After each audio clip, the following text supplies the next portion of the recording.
En Cielos Abiertos, turradio.com, sermones del pastor Martin Lloyd Jones, en la voz de Rafael López.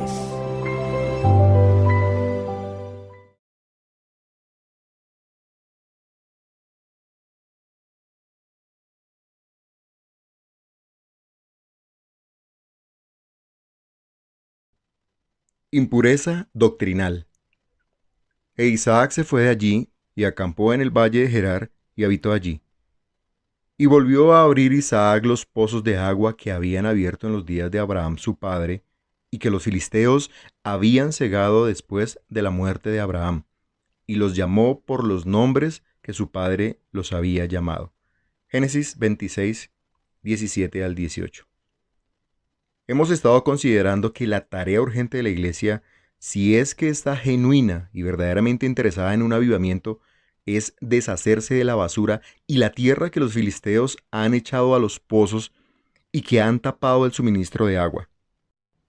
El camino para llegar a un avivamiento no es tan solo decir, oremos por un avivamiento. Por supuesto que tenemos que orar, y espero enfatizar eso de una manera muy fuerte.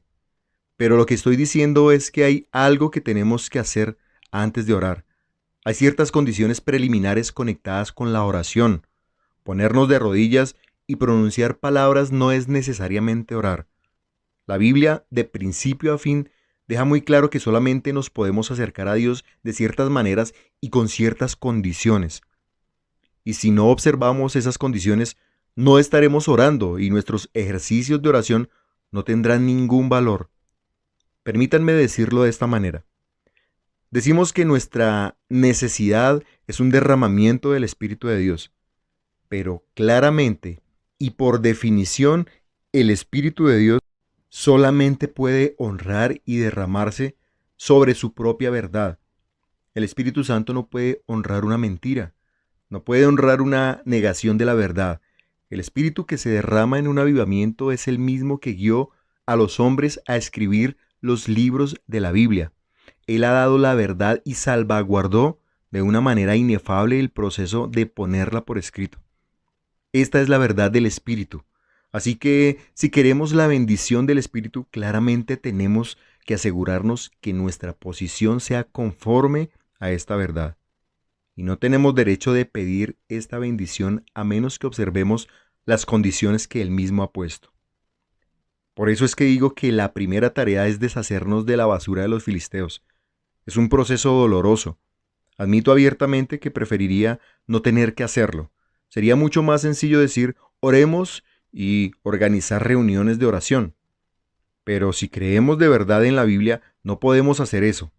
Es una contradicción de términos. Tenemos que seguir el orden bíblico. Hemos estado considerando que lo primero de lo cual tenemos que deshacernos son las dudas o la negación de las doctrinas vitales de la fe. Ahora bien, noten en dónde estoy poniendo el énfasis. Digo que el primer trabajo de los filisteos es que ellos niegan, o dudan, o descuidan o ignoran ciertas doctrinas vitales y esenciales. No estoy interesado en otras doctrinas que no sean estas. Hay diferentes tipos de doctrinas. Estas a las que me refiero son las doctrinas que son absolutamente esenciales a la posición cristiana. Hay otras que creemos que son doctrinas verdaderas, pero no podemos decir que sean esenciales. Yo estoy preocupado solamente por aquellas que son súper esenciales. No hay tiempo para finuras, es momento de preocuparnos por las doctrinas fundamentales. Ya hemos estado considerando algunas de estas doctrinas. Hemos analizado las doctrinas de la trascendencia y la soberanía de Dios, la autoridad de la Biblia, la doctrina del hombre en el pecado y bajo la ira de Dios. Pero eso nos lleva a otra de las doctrinas más esenciales, y esa es, por supuesto, la doctrina de la persona del Señor Jesucristo. Él es central, es crucial. Lee tu Biblia y encontrarás que Él está presente en todas partes. Está en el Antiguo Testamento. Todo mira hacia Él. Es un libro de promesas con respecto a Él y a su venida, y lo que va a hacer cuando venga. La persona que no encuentra al Señor Jesucristo en el Antiguo Testamento está espiritualmente ciega. Y el Nuevo Testamento, por supuesto, no es sino una exposición y descripción de Él. Los evangelios y el libro de los Hechos tratan todo acerca de esta bendita persona. Él se encuentra en el centro. En el último análisis, la Biblia es un libro acerca de Él, porque es en y a través de Él que Dios visita y redime a su pueblo y provee esta grandiosa salvación. Y luego consideramos la obra del Espíritu Santo. Nos damos cuenta de la necesidad del poder del Espíritu y sabemos que la iglesia debe estar orando por una visitación del Espíritu. Pero la obra suprema del Espíritu Santo, como nuestro mismo Señor nos ha dicho, es glorificar al Señor Jesucristo. Él dijo, mas el Consolador, el Espíritu Santo, a quien el Padre enviará en mi nombre, Él os enseñará todas las cosas y os recordará todo lo que yo os he dicho. Juan 14:26. Porque no hablará por su propia cuenta. Juan 16:13. No, sino Él me glorificará. Juan 16:14. Así que la obra suprema del Espíritu Santo es centrar la atención en y apuntar al Señor Jesucristo. Y luego, si acuden a la evidencia histórica y leen los relatos de todos los avivamientos que se han conocido en la larga historia de la Iglesia, encontrarán invariablemente que el mismo centro de la vida de la Iglesia en ese tiempo ha sido el Señor Jesucristo mismo. O consideren los grandes himnos que se escribieron y que se hicieron tan populares hace 200 años. Hay muchos de ellos escritos por Charles Wesley, Philip Doddridge, Isaac Watts, William Williams y por muchos más. ¿Cuál es el gran tema de estos himnos? Es el Señor Jesucristo. No hay nada más típico del avivamiento y despertamiento del siglo XVIII que palabras como Jesús, amante de mi alma, déjame descansar en tu regazo. En medio de todo el deísmo y la predicación filosófica que había caracterizado el final del siglo XVII y el principio del XVIII, surgió esta predicación cálida, devocional, vital y espiritual acerca del Señor Jesucristo y el conocimiento personal que la gente tenía de Él. Esos himnos están saturados de eso, y ustedes encontrarán que es exactamente lo mismo en cualquier otro periodo de avivamiento. Todo se concentra en Él. Los himnos favoritos que se cantaban hace 100 años en todos los países que experimentaron un avivamiento eran justamente estos himnos acerca de la persona de nuestro Señor y Salvador Jesucristo. Y ha sido lo mismo en cada experiencia de avivamiento en todas partes en este siglo. No está claro, pues, por todas estas razones, que si el Señor Jesucristo no es crucial, lo central, lo vital y lo que ocupa el centro mismo de nuestra meditación y de nuestra vida, de nuestro pensamiento y de nuestra oración, ¿realmente no tenemos derecho a un avivamiento? Y a pesar de todo, ¿cuál es la posición de hoy? Si hablan con mucha gente, incluso en la iglesia, acerca de la religión, descubrirán que la gente les hablará mucho, pero sin siquiera mencionar al Señor Jesucristo. Nunca me canso de expresarlo de esta manera porque es algo con lo que estoy muy familiarizado en mi experiencia como pastor. La gente viene a hablar conmigo acerca de estas cosas y yo les planteo esta pregunta. Les digo, ¿esta es la forma en que puedes decidir si estás descontento contigo mismo? Si tuvieras que morirte esta noche, ¿cómo te sentirías? Oh, dicen, yo creo en Dios. Está bien, pero les vuelvo a preguntar, ¿qué dirás cuando estés en la presencia de Dios? ¿En qué vas a confiar? Bueno, dicen, yo siempre he vivido una buena vida, he hecho lo mejor, he intentado hacer lo mejor, he intentado evitar el pecado. Sí, digo, esto está muy bien, pero a pesar de todo, ¿has pecado o no? Oh, sí, he pecado. Entonces pregunto, ¿qué harás con tu pecado? ¿Qué le dirás a Dios en su presencia acerca de tu pecado? Bueno, dicen, yo creo que Dios es un Dios de amor. ¿Y eso en qué te ayuda?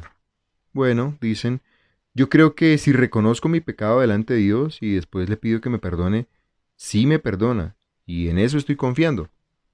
Los presiono de esta manera y continúo haciendo preguntas para interrogarlos, y ellos continúan dándome la misma clase de respuestas.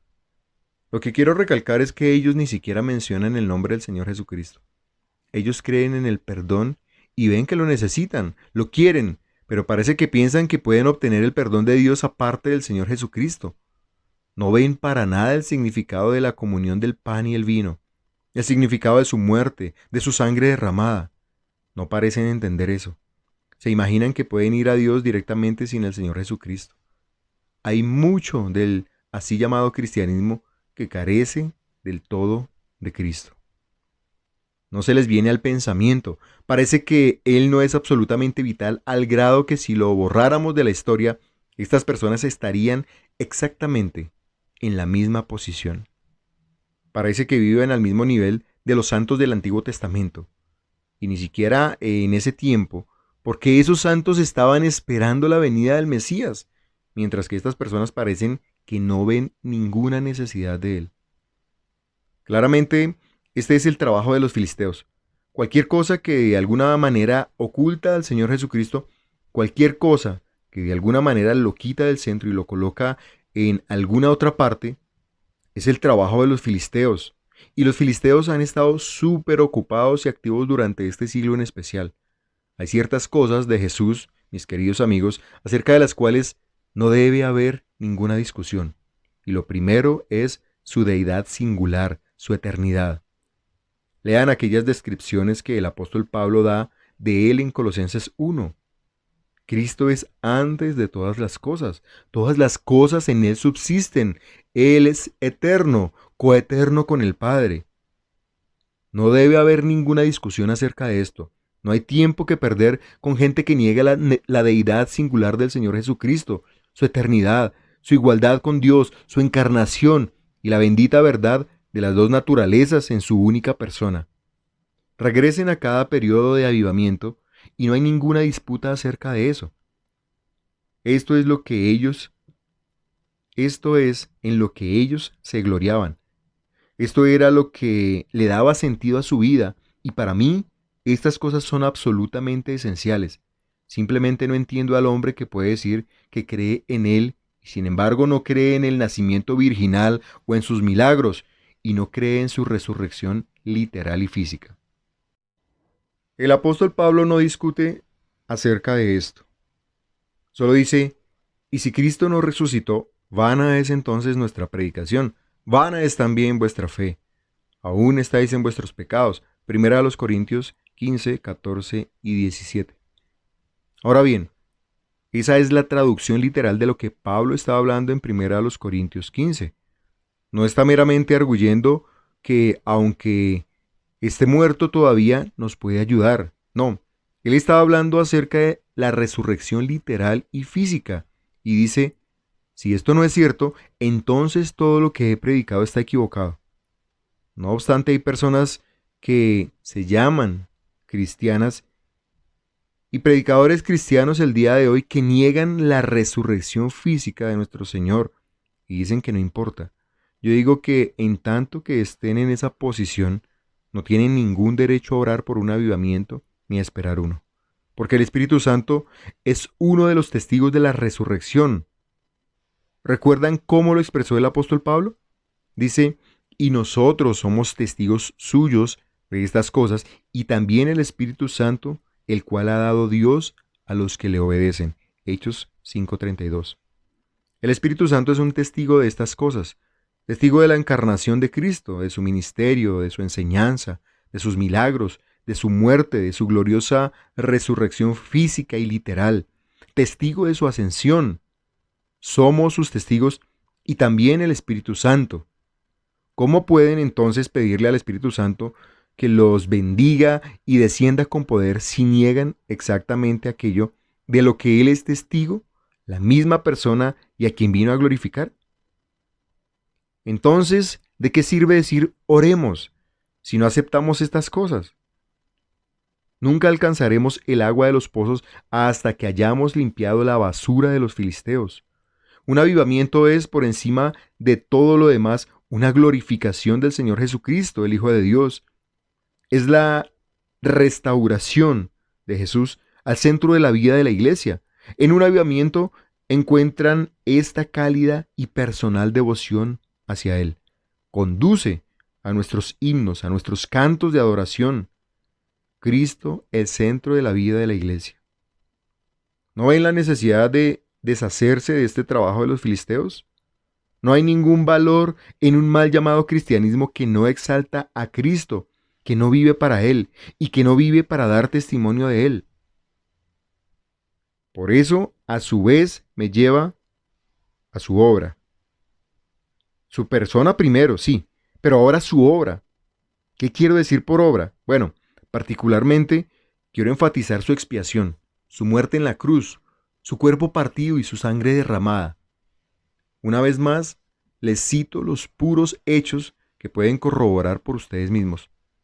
Descubrirán que en cada periodo de avivamiento, sin excepción, ha habido un tremendo énfasis en la sangre de Cristo. Los himnos que se han cantado más en los periodos de avivamiento han sido los himnos acerca de la sangre de Cristo. Podría citarlos en varios idiomas. No hay nada más característico que esto. Encontramos que el apóstol lo dice nuevamente para nosotros en Colosenses 1, haciendo la paz. ¿Cómo hizo la paz? Mediante la sangre de su cruz, versículo 20. Por supuesto, yo sé perfectamente bien que cuando digo algo así, estoy diciendo algo que es inusual y muy impopular en la actualidad. Hay predicadores cristianos que piensan que son muy inteligentes al ridiculizar esta teología de la sangre. La rechazan con desprecio. La religión del Antiguo Testamento, dicen, se revolcaba en sangre. Sangre de los toros y de las cabras, y toda esta materialización y charla acerca de la sangre de Cristo. Por supuesto que dicen eso. Y por eso la iglesia está como está. Pero en los periodos de avivamiento, ella se gloría en la cruz, se jacta en la sangre de Cristo.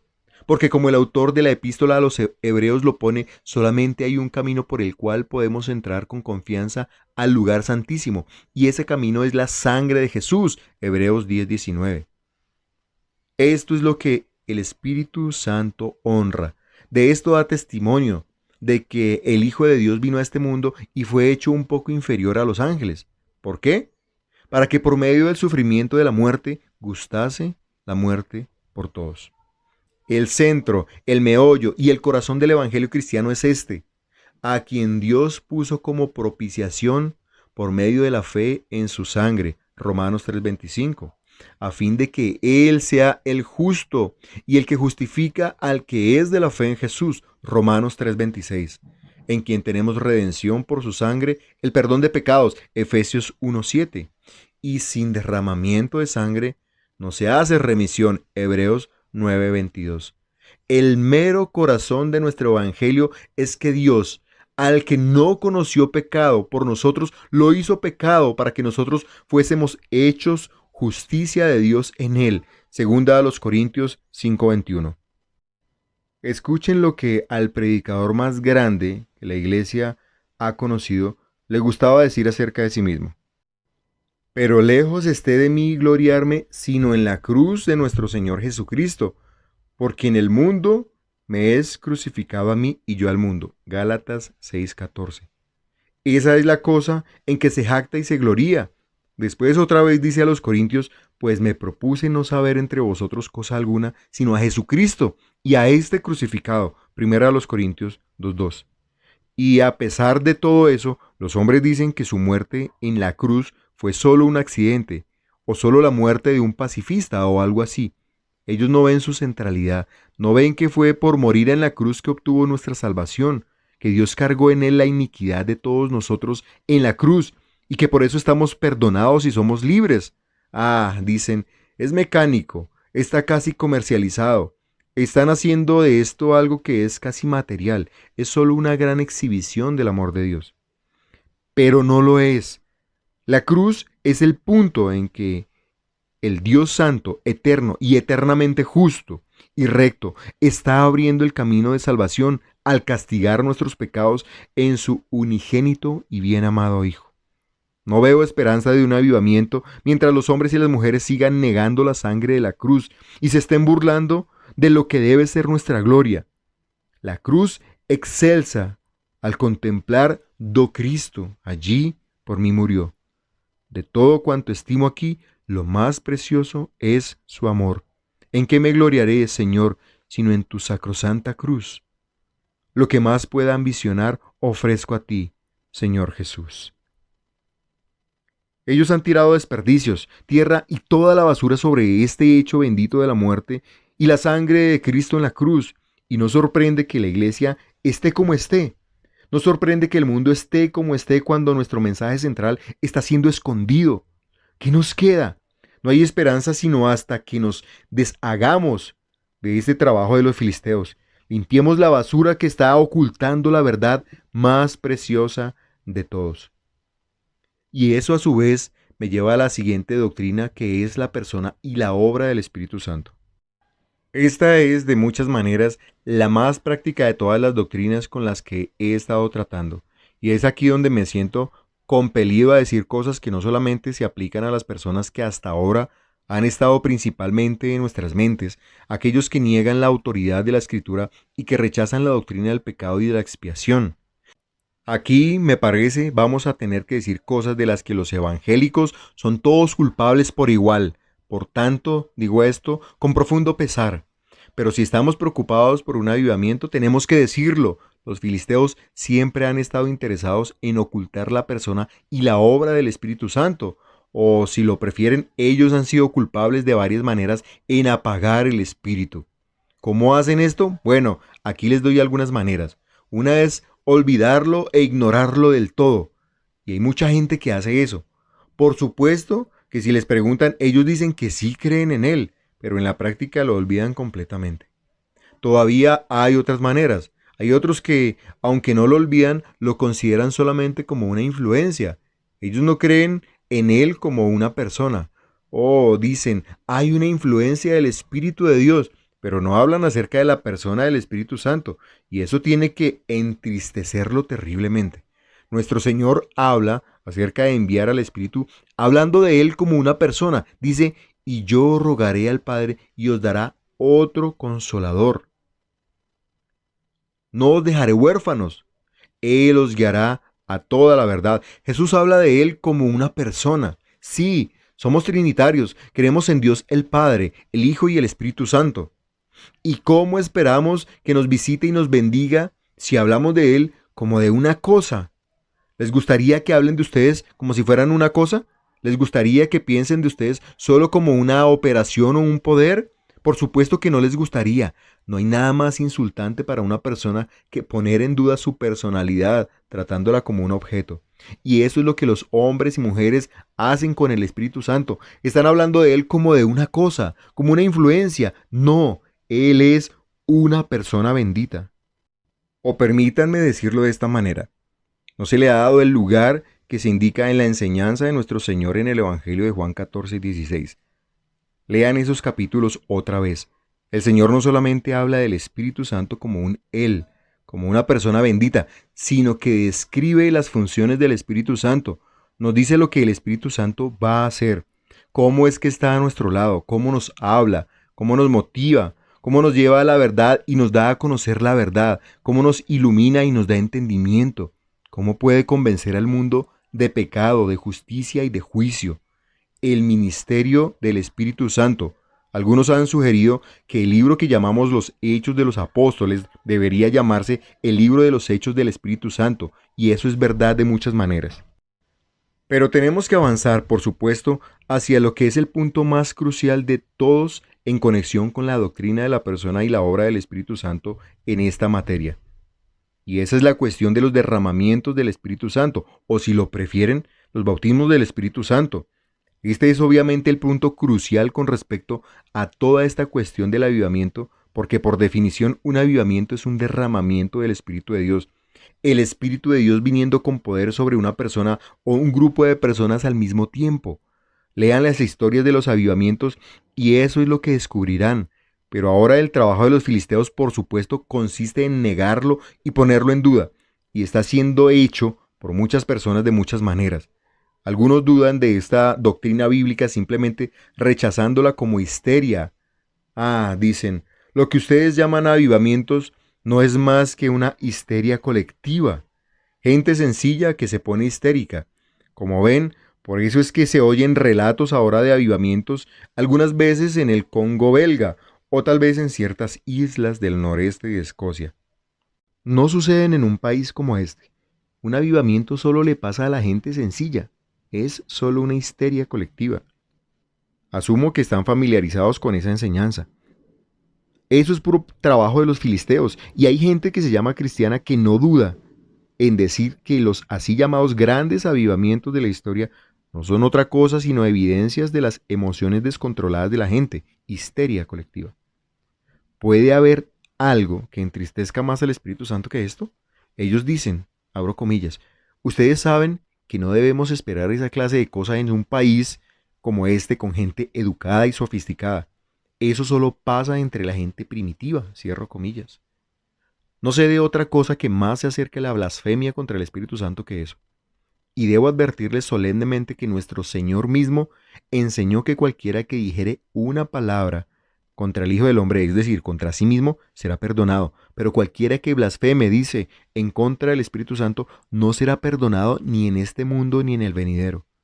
Seamos cuidadosos, mis queridos amigos, no sea que lleguemos a ser culpables de esta terrible blasfemia de atribuir la obra del Espíritu Santo de Dios a algo psicológico, a alguna manifestación histérica. Seamos cuidadosos al hablar de estas cosas.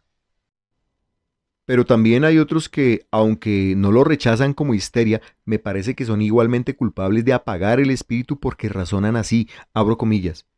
El bautismo del Espíritu Santo es algo que no se puede experimentar.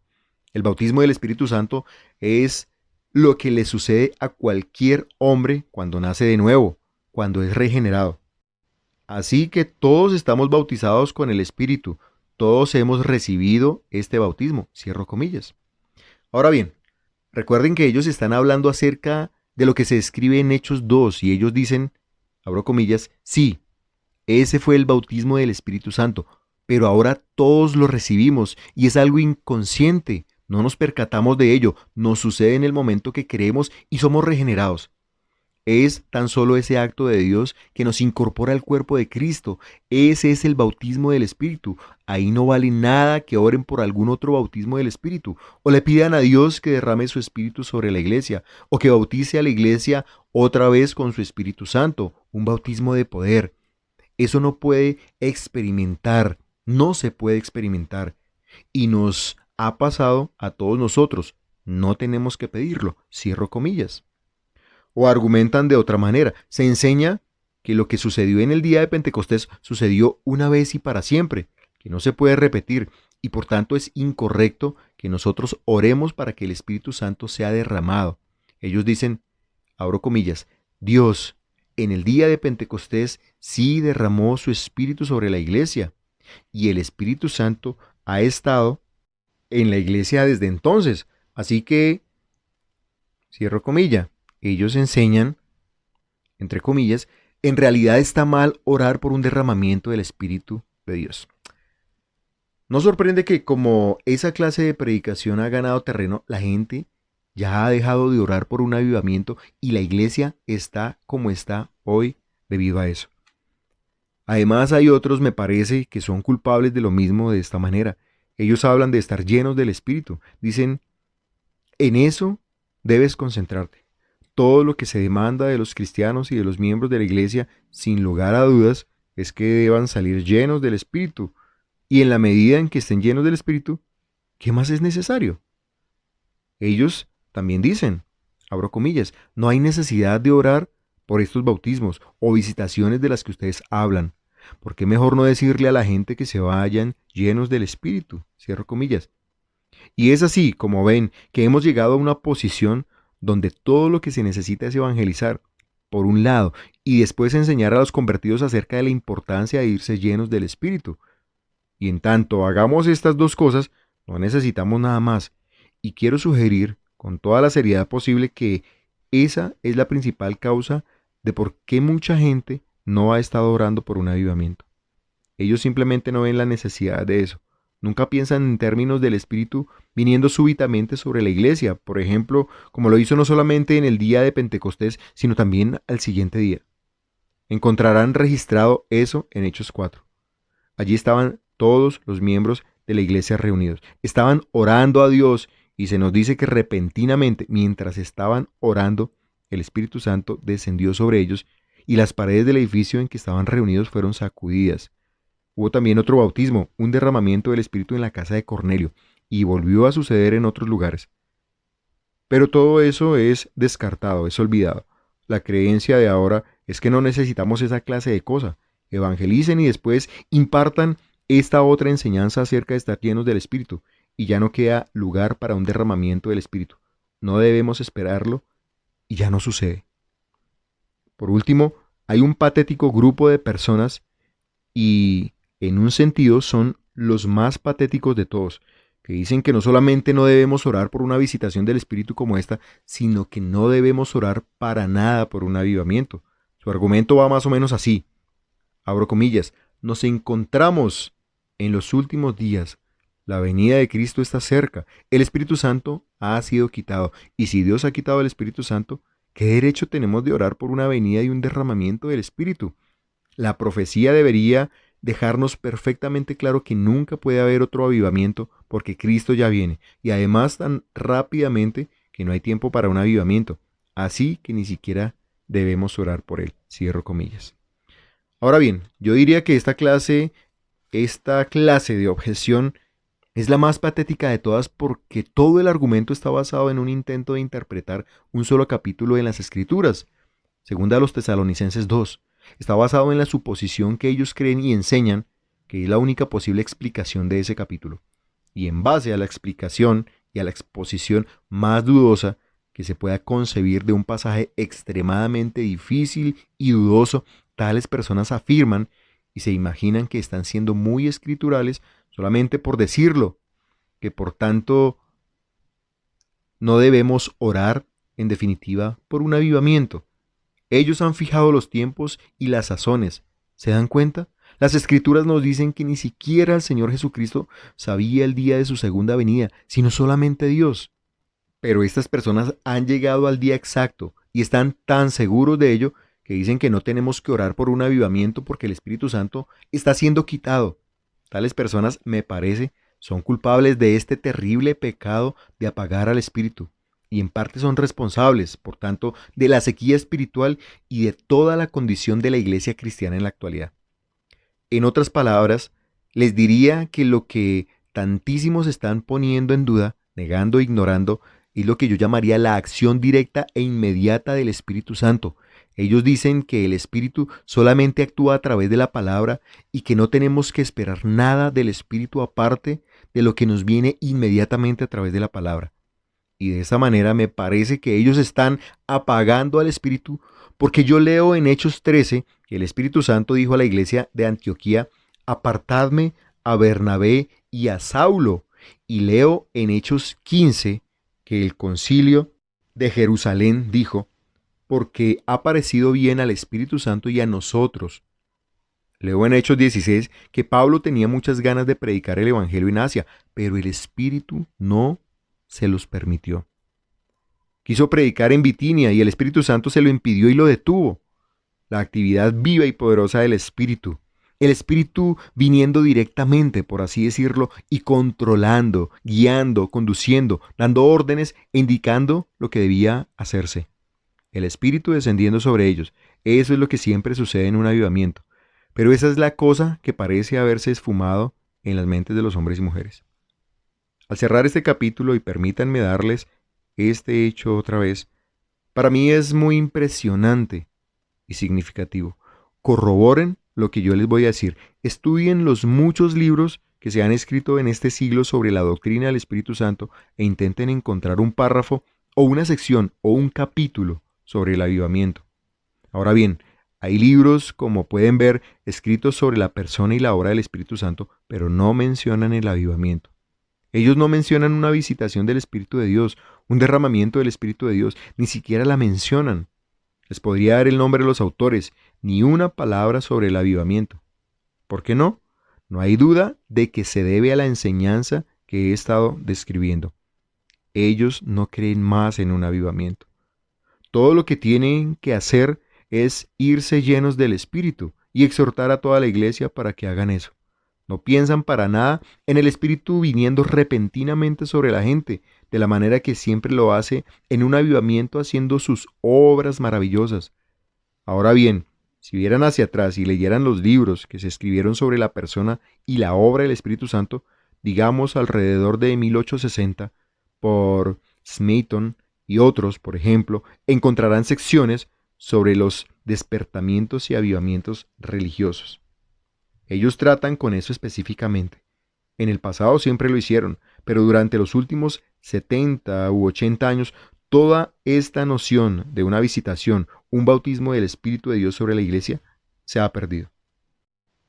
Incluso, autores evangélicos no mencionan el avivamiento, ni piensan en ello, y con seguridad que esto es apagar el Espíritu de Dios, porque el Espíritu Santo no solamente tiene lo que llamamos su obra ordinaria, sino que tiene y realiza su obra extraordinaria, y esa es el avivamiento.